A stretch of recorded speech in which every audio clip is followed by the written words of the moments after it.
हाय everyone, myself Chandra Chaudhary और आज मैं स्टार्ट करने जा रही हूँ क्लास 9th बायोलॉजी स्टार्टिंग से। जैसा कि आप सभी को पता है न्यू सेशन हमारा स्टार्ट हो चुका है इस अप्रैल से। तो चलिए सेल को हम समझ लेते हैं, जो कि आपका बायोलॉजी का फर्स्ट चैप्टर है क्लास 9th का, the cell fundamental unit of life. इसको हम समझ लेते हैं। तो आज हम इसका करेंगे very first lecture number 1। Okay, in this video lecture हम पढ़ने वाले हैं ओनली सेल के बारे में कि सेल क्या होती है, क्या उसकी डेफिनेशन है। डेफिनेशन को मैं यहाँ पे डिफाइन करूँगी। देन उसकी जो डिस्कवरी है वो कैसे हुई थी, और आपके कितने टाइप्स की सेल्स हमारी बॉडी में या इस वर्ल्ड में कितनी टाइप्स की सेल पाई जाती है on the basis of number of cells, and उनकी जो कॉम्प्लेक्सिटी होती है, उनका जो स्ट्रक्चर होता है उसके बेसिस पे कितने टाइप्स के होते हैं, इसके बारे में हम डिटेल में आज की इस वीडियो में चर्चा करेंगे। तो चलिए बिना किसी देरी के स्टार्ट करते हैं आज की वीडियो। तो चलिए सबसे पहले कि जैसे मैंने कहा सेल, भाई सेल क्या है सबसे पहले ये समझना ज़रूरी है ना। तो देखिए जितनी भी लिविंग ऑर्गेनिजम्स हैं, ठीक है, आपने मल्टी सेलुलर का नाम सुना है, यूनिसेलुलर का नाम सुना है।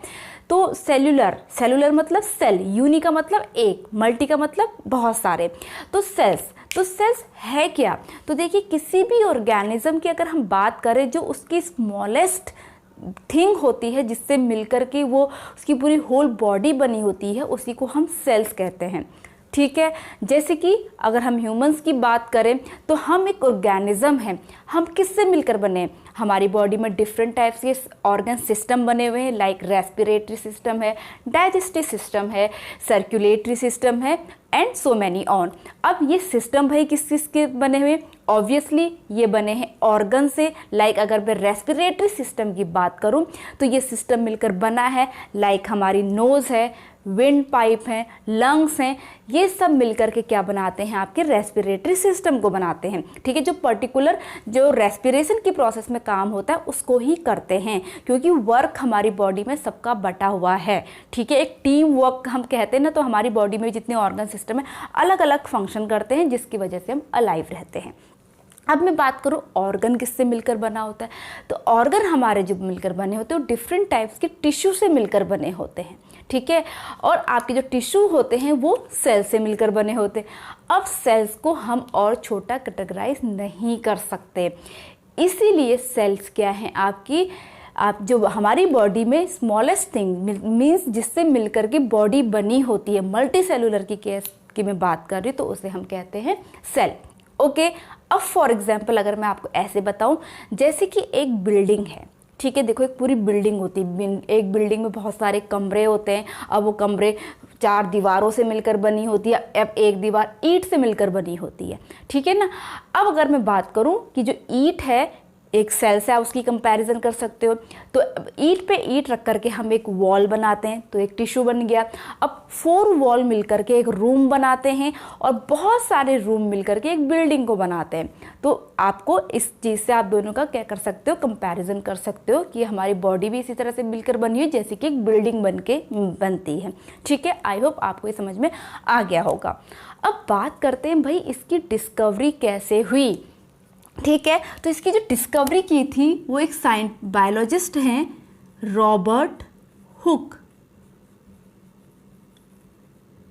इन्होंने 1665 में, ठीक है, एक्चुअली ये अपने उस वक्त प्रिमिटिव माइक्रोस्कोप हुआ करते थे, जो बहुत ज़्यादा एडवांस नहीं थे, ओनली चीज़ों को मैग्नीफाई करके, थोड़ा जैसे मैग्नीफाई होता है ना, मैग्नीफाइंग ग्लास होता है, तो उस टाइप का ही माइक्रोस्कोप हुआ करता था। उन्होंने ऑब्जर्वेशन कर रहे थे एक कॉर्क की। ठीक है, किसकी ऑब्जर्वेशन कर रहे थे? कॉर्क की। अब कॉर्क क्या है? बार्क ऑफ ट्री, उसकी ये ऑब्जर्वेशन कर रहे थे। तब उन्होंने देखा एक स्लाइस की, ठीक है, कॉर्क की स्लाइस। तो जब ये ऑब्जर्वेशन कर रहे थे, इन्होंने देखा कि जो स्लाइस है उसका जो स्ट्रक्चर है, जब वो अंडर माइक्रोस्कोप उसको ऑब्जर्व कर रहे थे, तो हनी कॉम्ब की तरह है। हनी कॉम्ब सभी ने देखा है कैसा होता है, लाइक दिस, इस तरह से स्ट्रक्चर होता है। तो उन्होंने पाया कि ये हनीकॉम्ब की तरह इसका स्ट्रक्चर है। जब इन्होंने अंडर माइक्रोस्कोप उसको स्टडी किया तो इन माइक्रोस्कोप को, जो माइक्रोस्कोप से जब उन्होंने किया, इन हनीकॉम्ब में जो आपके हर एक जो बने हैं गोल गोल, उनको इन्होंने नेम दिया सेल। समझ में आ रहा है? जिसका लैटिन वर्ड में मतलब होता है अ लिटिल रूम। ठीक है, इसका मतलब क्या होता है? A little room. क्लियर? इतनी बात हो गई। तो इस तरीके से रॉबर्ट हुक ने 1665 में इसकी डिस्कवरी की। और इसका मतलब क्या होता है? A little room. आपको ये ध्यान रखना है, एग्जाम में आपसे पूछा जा सकता है, अगर नहीं भी पूछा जाता बट आपको मालूम होना चाहिए। क्लियर है? ओके, चलिए अब बात करते हैं। ये आपके लिविंग सेल्स नहीं है, फ्री लिविंग सेल्स की खोज किसने की? आपको मैं थोड़ा सा जनरल बता दूं तो जो फ्री लिविंग सेल्स की जो खोज की थी वो की थी ल्यूवेनहॉक ने। ठीक है, उसके बाद आपकी सेल थ्योरी आई जो दी थी आपकी शेल्डन एंड शॉन ने। फिर उसको और ज़्यादा एक्सपांड किया था सेल थ्योरी को विर्चो ने। ठीक है, तो ये आपकी एक्स्ट्रा नॉलेज के लिए था। ओके, अब बात करते हैं इसके डेफिनेशन की। तो डेफिनेशन की बात करूं तो सेल की डेफिनेशन आपकी क्या बन जाएगी? The structural and functional unit of life. Cell क्या है? What is cell? Cell is the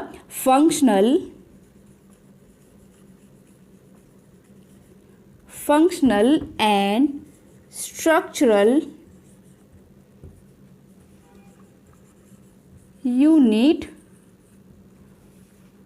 of life. Clear? अब देखिए यहाँ पर दो बातें हैं। एक है फंक्शनल यूनिट है, यूनिट का मतलब इकाई तो होता है जिससे मिलकर के बड़ी बड़ी चीज़ें मिलकर बनी होती है, यूनिट का मतलब वही होता है। ठीक है, और स्ट्रक्चरल मैं समझा चुकी हूँ। ठीक है, कि सेल है आपकी, जैसे आपका एक ऑर्गन सिस्टम है, वो किससे मिलकर बना होता है? आपका वो ऑर्गन से मिलकर बना होता है। ऑर्गन किससे मिलकर बना होता है? टिश्यू से। टिश्यू मिलकर बना होता है सेल से। तो स्ट्रक्चरल यूनिट, अब सेल को हम और ज़्यादा डिवाइड नहीं कर सकते। इसका हम अंदर का स्ट्रक्चर क्या होता है उसकी स्टडी हम करेंगे, लेकिन इसको और डिवाइड, सेल किसी से मिलकर नहीं बना होता है। क्लियर है? तो ये स्ट्रक्चरल यूनिट, ठीक है, सेल मिलकर के टिश्यू बना रहे हैं, टिश्यू मिलकर के ऑर्गन बना रहे हैं, ऑर्गन मिलकर के ऑर्गन सिस्टम, और ऑर्गन सिस्टम मिलकर के एक ऑर्गेनिज्म बनाते हैं।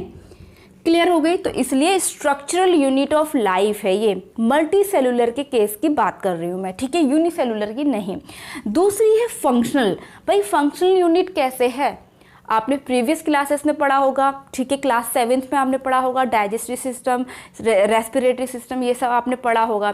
तो हमें जो एनर्जी मिल रही है, ठीक है, मैं बोल रही हूँ, आप लोग देख रहे हो, सुन रहे हो, तो ये सब के लिए एनर्जी चाहिए। ठीक है, अल्टीमेटली हम जो लाइफ जी रहे हैं, खाना खा रहे हैं, उन सब किसके लिए कर रहे हैं? ठीक है, खाना खाने के लिए कर रहे हैं। खाना खाने का क्या मतलब है? मतलब हमारी बॉडी को एनर्जी चाहिए। ठीक है, तो वो एनर्जी कहाँ मिलती है?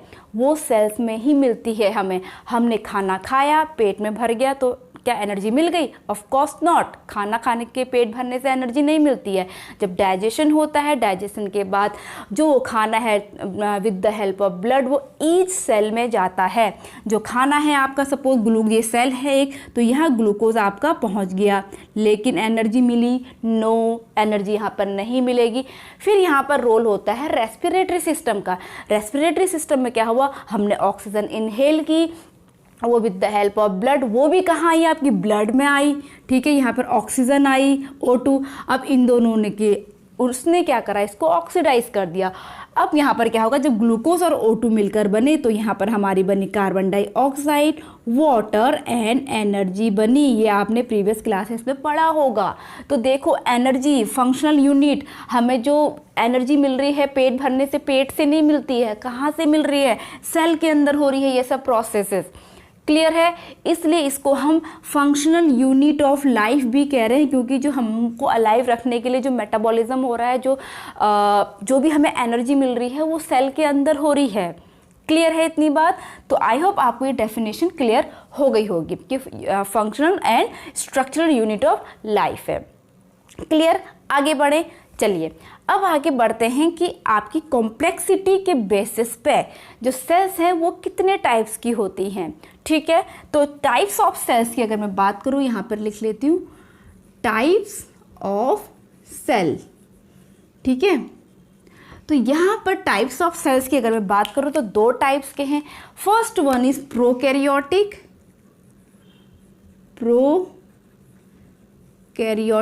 एंड सेकेंड वन है आपका यूकैरियोटिक। ओके, अब क्या इसमें कॉम्प्लेक्सिटी है? देखिए, प्रोकैरियोटिक में पी है, पी का मतलब प्रिमिटिव, ठीक है। प्रिमिटिव का मतलब क्या होता है? बहुत पुराना, ठीक है। अभी सेल का स्ट्रक्चर आप आने वाली वीडियोस में देखोगे, ठीक है। एक न्यूक्लियस होता है, सेल किससे मिलकर बना होता है? न्यूक्लियस होता है, प्लाज्मा मेम्ब्रेन होता है, साइटोप्लाज्म होता है जिसके अंदर सेल ऑर्गेनेल्स होते हैं। ये सब के बारे में आप धीरे धीरे जानोगे। तो यहाँ पर जैसे कि मैंने न्यूक्लियस की बात करी, तो प्रोकैरियोटिक सेल में कोई भी ट्रू न्यूक्लियस नहीं प्रेजेंट रहता है। नो ट्रू न्यूक्लियस,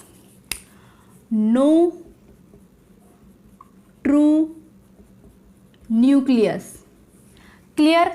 दूसरी चीज, इसमें मेम्ब्रेन बाउंड ऑर्गेनेल्स नहीं होते हैं। अब ऑर्गेनेल्स क्या होते हैं? जो साइटोप्लाज्म में, सपोज देखिए ये आपकी सेल्स है, ये बाहर उसका प्लाज्मा मेम्ब्रेन है, बीच में उसका न्यूक्लियस होता है, ठीक है, जिसमें जेनेटिक इन्फॉर्मेशन होती है, जेनेटिक मटेरियल होता है जिसके अंदर जेनेटिक इन्फॉर्मेशन होती है, ठीक है। और बाकी यहाँ साइटोप्लाज्म होता है। मेन तीन चीज़ें होती हैं और इसी साइटोप्लाज्म के अंदर छोटे छोटे ऑर्गेनेल्स होते हैं अलग अलग, जैसे माइटोकॉन्ड्रिया है, आपका ER है, आपकी गोल्जी एपरेटस है, राइबोसोम्स है, वैक्यूल्स हैं, ठीक है। ये सब आपके सेल ऑर्गेनेल्स के अंदर होते हैं जो आपकी साइटोप्लाज्म में घुले रहते हैं, ठीक है। तो यहाँ पर आपके मेम्ब्रेन, इनकी बाहर से मेम्ब्रेन होगी, ठीक है, मेम्ब्रेन नहीं होते। No membrane bound organelle, clear है। अब अगर मैं बात करूं यूकैरियोटिक सेल की, तो ऑब्वियसली ये ज़्यादा आपके एडवांस हैं, इसमें ट्रू न्यूक्लियस पाया जाएगा। क्या होगा? ट्रू न्यूक्लियस,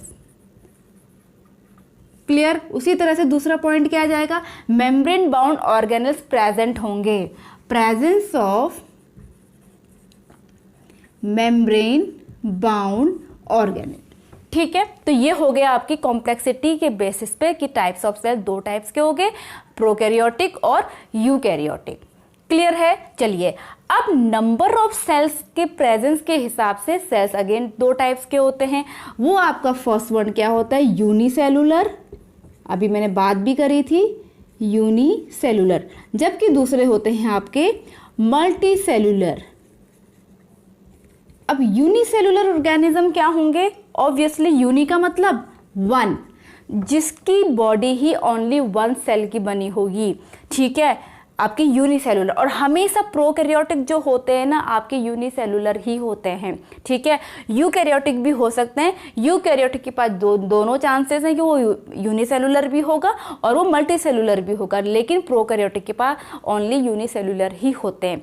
लाइक आपके क्या होते हैं? जैसे अमीबा है, ब्लू ग्रीन एल्गी हैं, ठीक है। इसके एग्जाम्पल आपको बता देती हूँ, amoeba and blue green algae. और बैक्टीरिया जो होते हैं, ठीक है, बैक्टीरिया। जबकि यूकैरियोटिक में तो बहुत सारे हैं, हम भी यूकैरियोटिक हैं, ठीक है। इसके एग्जांपल आपको बताने की जरूरत नहीं है। मल्टीसेलुलर, जिसमें मोर देन 1-2 ऐसे सेल्स होंगे, उन्हें हम क्या कहेंगे? मल्टीसेलुलर ऑर्गेनिज्म कहेंगे, क्लियर है। अब बात कर लेते कुछ शेप्स की। एक्चुअली में जो सेल्स होती हैं, किसी किसी ऑर्गेनिज्म वो डेफिनेट शेप की होती है, ठीक है, किसी किसी में वो नहीं होती। जैसे अमीबा है, अमीबा के बारे में आपने देखा होगा, इस टाइप की है, ये एक सेल्स ही होती है। तो ये अपनी शेप चेंज करते रहता है, सीडोपोडिया बना लेता है, पता है ना आप लोगों को। जैसे यहाँ पे खाना है तो उसको उसके पास जाएगा और अपनी बॉडी को ऐसे तोड़ मोड़ देगा कि उस खाने को इनगल्फ कर लेता है, तो अब बॉडी का शेप चेंज कर दे रहा है। तो कुछ सेल्स अपनी बॉडी को शेप के, जो सेल्स की शेप जो होती है वो चेंज कर सकती हैं, कुछ नहीं कर सकती हैं, ठीक है। तो ये कुछ मेन पॉइंट्स हो गए। अब बात करूं अगर मैं स्मॉलेस्ट सेल की, स्मॉलेस्ट सेल, ठीक है, कुछ पॉइंट्स और आपको बता देती हूँ। स्मॉलेस्ट सेल क्या होती है? स्मॉलेस्ट सेल होती है आपकी PPLO, ठीक है, और जो आपका होता है माइकोप्लाज्म, क्लियर। और अगर वहीं लार्जेस्ट सेल की बात करूं तो वो आपकी क्या होती है, नर्व सेल। 1-1 मीटर तक भी लंबी हो सकती है नर्व सेल। क्लियर है? तो ये आपका जो आज की वीडियो थी ये इस पर बेस थी कि सेल क्या है, उसकी जो डेफिनेशन है उसको आप कैसे डिफाइन करोगे, क्यों उसको हम फंक्शनल और स्ट्रक्चरल यूनिट क्यों कह रहे हैं। सेकेंडली आपकी जो खोज की थी वो रॉबर्ट हुक ने की थी, कैसे की थी मैंने ये भी आपको बता दिया है। कुछ मैंने लिविंग सेल्स के बारे में बताया कि पॉन्ड में लिविंग सेल्स की जो खोज की थी वो लीवेनहॉक ने की थी। सेल थ्योरी जो दी है वो सॉन एंड सील्डन ने दी थी, और उसको और ज़्यादा एक्सपेंड किसने किया था, विर्चो ने किया था। ठीक है, टाइप्स ऑफ सेल्स की मैंने यहाँ पर बात कर ली on the basis of complexity, structure जो सेल्स का होता है, और दूसरा था आपका नंबर्स ऑफ सेल्स के बेसिस पे हमने इसकी टाइप्स की बात कर ली। तो आज की वीडियो में इतना ही। आई होप आप लोगों को काफ़ी हेल्प मिली होगी। अगर वीडियो अच्छा लगा हो तो please hit the like, leave the comment, subscribe to my channel and press the bell icon. मैं अपनी नेक्स्ट वीडियो में इस बात में चर्चा करने वाली हूँ कि सेल्स किन किन चीज़ों से मिलकर बना होता है, फिर हम उसको 1 बाय 1 डिफाइन करेंगे, इसको इलेबोरेट करेंगे। ठीक है, तो तब तक के लिए stay tune, stay healthy, stay connected, bye bye.